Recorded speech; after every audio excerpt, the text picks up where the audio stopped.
ज्ञान भारती विद्यालय परिवार से जुड़े हुए बच्चे, अभिभावकगण, शिक्षक शिक्षिकाएं एवं अन्य सहकर्मी सहयोगी, एक लंबे अंतराल के बाद मैं एक बार फिर आपके सामने हूँ। बदली हुई परिस्थितियाँ, इस परिस्थिति में कैसे अपने को स्थापित किया जाए, कैसे समस्या को अवसर में परिवर्तित किया जाए, इस पर विचार कर रहा था मैं, मंथन कर रहा था मैं। एक आशा थी कि लॉकडाउन खुलेगा और फिर से नए सत्र में हम अपनी नई ऊर्जा के साथ, नई चेतना के साथ अपना काम नए ढंग से प्रारंभ करेंगे, लेकिन ऐसा नहीं हुआ। आइए इस चुनौती को हम स्वीकार करते हैं और किस प्रकार इसके समय का उपयोग किया जाए, इस पर विचार करते हैं। समय बदल रहा है, प्राचीन बातें, पुरानी होती चली जा रही हैं। नई दुनिया किधर जा रही है इसका किसी को पता नहीं। आज हमें स्वयं को ऐसा बनाना है कि जैसी परिस्थिति आएगी उसमें हम स्वयं को स्थापित करेंगे। आज वैसी ही एक परिस्थिति आई है। कोई नहीं जानता था कि इस तरह सब कुछ थम जाएगा, रुक जाएगा, प्रकृति के वश में हो जाएगी दुनिया, लेकिन ऐसा हुआ। खैर, जो हुआ आप सभी देख रहे हैं, इसको स्वीकार करें हम और इसमें अपना विकास कैसे हो हमारा, इस पर विचार करें हम बच्चों के विकास के लिए काम करते हैं। शिक्षकों का जितना विकास होगा, बच्चों के साथ काम करने वाले अन्य कर्मियों का जितना विकास होगा, बच्चों का उतना ही विकास होगा। और इसके साथ साथ यह कहने में भी मुझे संकोच नहीं है कि बच्चों के माता पिता का जितना विकास होगा उस पर भी बच्चों का विकास निर्भर करेगा।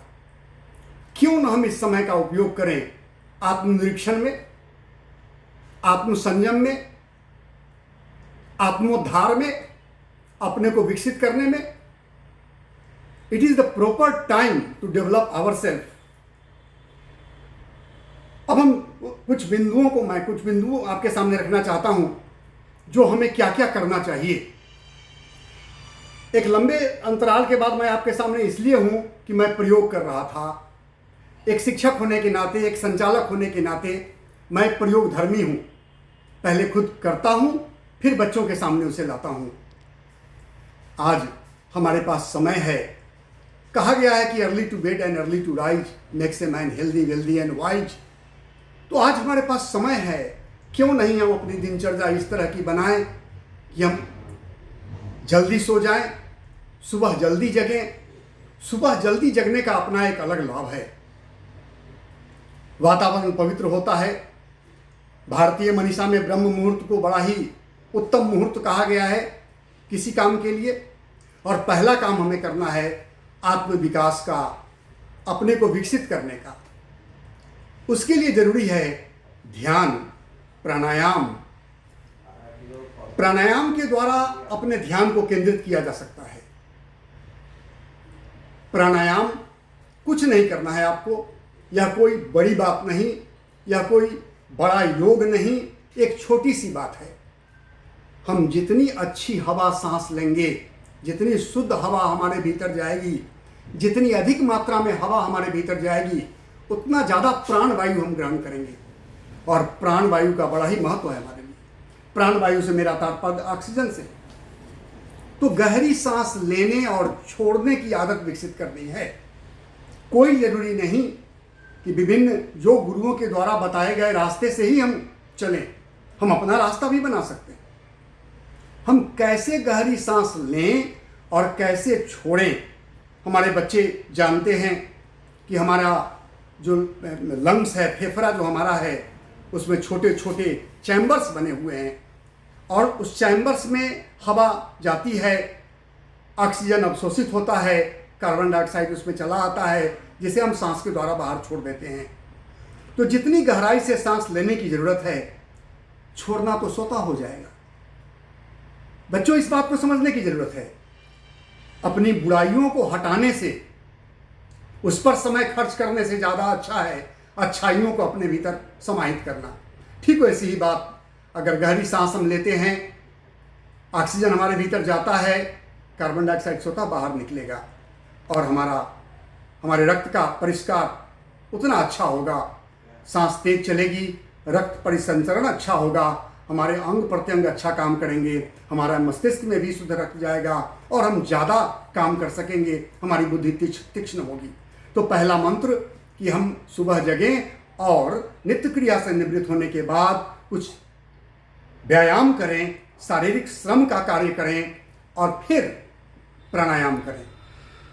मैं पहले भी कई बार अपने बच्चों को बता चुका हूं कि व्यायाम करने के लिए हमारे बच्चे संगीत में जिनकी रुचि है डांस भी कर सकते हैं संगीत बजाकर। हम थकें और फिर गहरी सांस लें, प्राणायाम करें। प्राणायाम का प्रयास हमने कई बार वर्ग में कराने का प्रयास किया है, पूरी असेंबली में भी कराने का प्रयास किया है। एक क्रम में, जीवन में एक लयबद्धता होनी चाहिए, एक रिद्म होना चाहिए। उसी लय में हम एक लय तय करें, उस लय में हम सांस लें और सांस को छोड़ें, सांस लें सांस छोड़ें, एक समय तय करें और उतने समय तक मान लिया कि हम बड़ी धीमी गति से 20 बार सांस लेते हैं और जल्दी छोड़ देते हैं, फिर थोड़ी तीव्र गति से 20 बार सांस लेते हैं और छोड़ देते हैं, फिर बहुत तीव्र गति से 40 बार सांस लेते हैं, छोड़ देते हैं। यह 3 क्रिया हुई। इस 3 क्रिया को 3 बार, 4 बार, 5 बार हम दोहराएं, धीरे धीरे बढ़ाते जाएं, फिर अपने मन को केंद्रित करने का प्रयास करें। मन को जितना हम केंद्रित करने का प्रयास करेंगे, हमारा मस्तिष्क उतना भागेगा। मन को रोकना नहीं है, बस अपने आप को केंद्रित करना है कहीं, जो बात अच्छी लगे उसी पर अपने को केंद्रित करें। आप संकेंद्रण जरूरी है। ध्यान कहाँ संकेंद्रित हो रहा है यह महत्वपूर्ण नहीं, वह दूसरा पड़ाव है योग का। पहला पड़ाव है संकेंद्रण, और संकेंद्रण के लिए श्वास की प्रक्रिया और श्वास की प्रक्रिया पर अपने आप को केंद्रित करना। पहला काम तो हम यह करें। तत्पश्चात हम ध्यान के क्रम में प्रतिदिन सोचें कि आज क्या क्या करना है, हम में क्या अच्छाइयाँ हैं इसको पहचाने, हम हमारे लिए छोड़ने योग्य क्या क्या बातें हैं उसको जाने। हम एक अच्छा, एक सकारात्मक तरंग दूसरों तक भेजें और प्राकृतिक उपादानों से के द्वारा जो तरंगें छोड़ी जाती हैं उन तरंगों को आप आत्मसात करें। यह 2 क्रिया आप अपनी सुविधा के अनुसार समय बढ़ाते जाएं और करें। आप जो भी काम करेंगे ज़्यादा अच्छी तरह कर सकेंगे, चाहे आप किसान हैं या आप व्यापारी या कोई दूसरा पेशा या शिक्षक, उससे कोई मतलब नहीं। आप जो भी करेंगे अच्छा करेंगे। इसलिए यह जरूरी है कि हम एक नियम बनाएं। तो पहला प्राणायाम, ध्यान और फिर उसके बाद अध्ययन करें। विद्यालय के द्वारा संचालित किया जा रहा है वर्ग, अलग अलग व्हाट्सएप ग्रुप, यूट्यूब चैनल, उसका लाभ उठाएं और अगर आपकी कोई समस्या है तो अपनी समस्या का भी समाधान करवाएं। एक बड़ा सुंदर अवसर है स्वाध्याय के लिए। आज हम देखते हैं कि हमारे छोटे बच्चे पाठ ठीक से नहीं पढ़ पाते, चाहे हिंदी का पाठ हो या अंग्रेजी का पाठ। हमारे सयाने बच्चे, मौलिक बातों की जानकारी उन्हें नहीं है, चाहे वह भाषा की हो या व्याकरण की हो या इंग्लिश ग्रामर की हो। मौलिक बातों को जाने, उदाहरण के लिए कि हम विभिन्न वर्णों का उच्चारण कैसे करते हैं। हमारे वाक्यंत्र, हमारा मुंह जो हमारा वाक्यंत्र है, उसमें कौन सा उसका अवयव किस वर्ण के उच्चारण के लिए उत्तरदायी है, इसको समझें, उसका अभ्यास करें। उसका अलग से अभ्यास नहीं करना है। कोई भी पाठ बोल बोल कर पढ़ें, हिंदी का हो, अंग्रेजी का हो, बोल बोल कर पढ़ें, अच्छी तरह पढ़ें। एक सयाने बच्चे एक अच्छा वक्ता बनने के लिए और छोटे बच्चे अच्छे ढंग से पढ़ने के लिए इसका अभ्यास करें। प्रतिदिन हम कोशिश करें कि संस्कृत में, हिंदी में कुछ कविताएं याद करें। किसी गज़ल का कोई शेर, किसी गीत की कोई पंक्ति जो हमें अच्छी लगी, नोट कर लें, पॉकेट में रख लें, बार बार उसे देखें, बार बार उसे याद करें। फिर पाठ पढ़ने के क्रम में नए शब्दों से हमारा परिचय होगा। शब्दों को नज़रअंदाज नहीं करें, उनके मूल अर्थ को समझने का प्रयास करें, चाहे उसके लिए हमें डिक्शनरी क्यों न देखना पड़े। हमारे पास पर्याप्त समय है, इस समय का सदुपयोग करें हम, और फिर भोजन करें अच्छा।